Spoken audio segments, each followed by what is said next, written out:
If what I am about to tell you is true, almost everything we most treasure, freedom, beauty, reason, the family, economic well-being, and even goodness, is in jeopardy. Who or what poses this threat? The answer is the most powerful ideology of the last 100 years, leftism. Not liberalism, leftism, or if you prefer, progressivism. Leftism destroys everything it touches. Here are just a few examples. 1.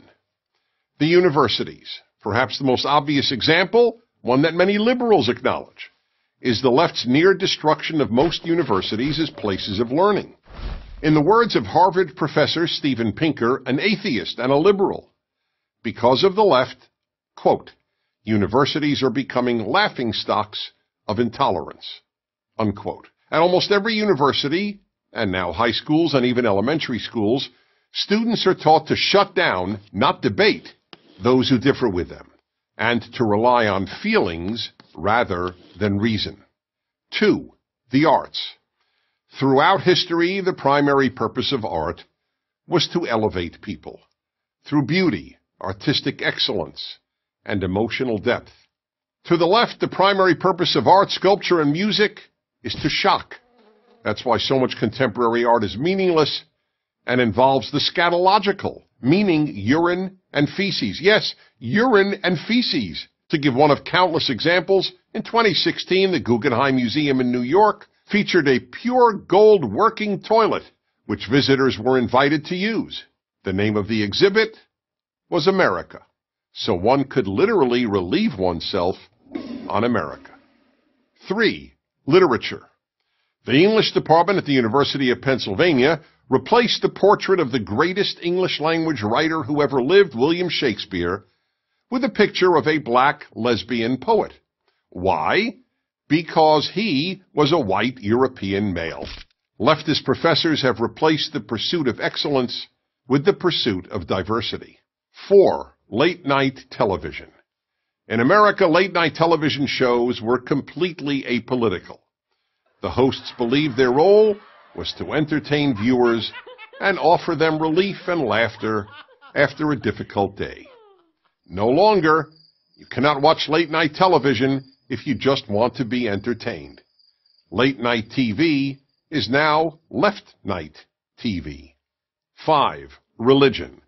The left has ruined much of mainstream Protestantism and Catholicism and non-Orthodox Judaism, which are now little more than left-wing organizations with religious symbols. In many churches and synagogues, one is more likely to hear the clergy talk about political issues than about any other subject, including even the Bible.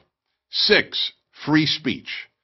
If there was anything virtually every American considered a bedrock value, it was freedom of speech.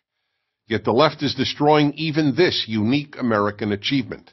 Almost half of America's young people say they believe in free speech, but not for hate speech.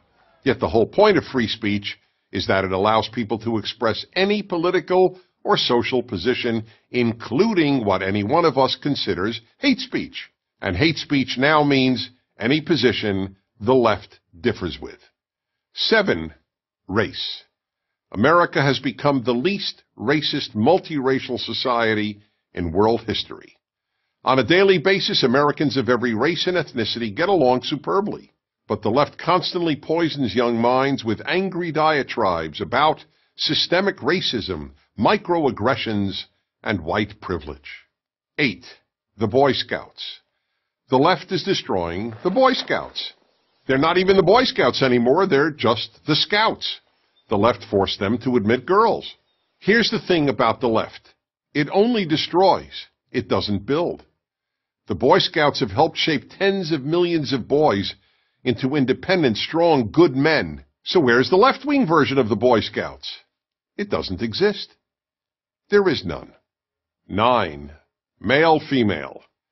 In some ways, scariest of all, the left is committed to ending male and female as distinct categories. Children are increasingly raised not to think of themselves as a boy or a girl. Teachers are told not to refer to their students as boys or girls, just students. In New York City, Parents do not have to check off male or female on their newborn's birth certificate. They can check off X. All this imposed gender confusion can only end up producing confused people and a confused society. So why does the left engage in so much destruction? Because it thinks America is essentially a bad country. But America is only bad compared to utopia. And the left is utopian. I'm Dennis Prager.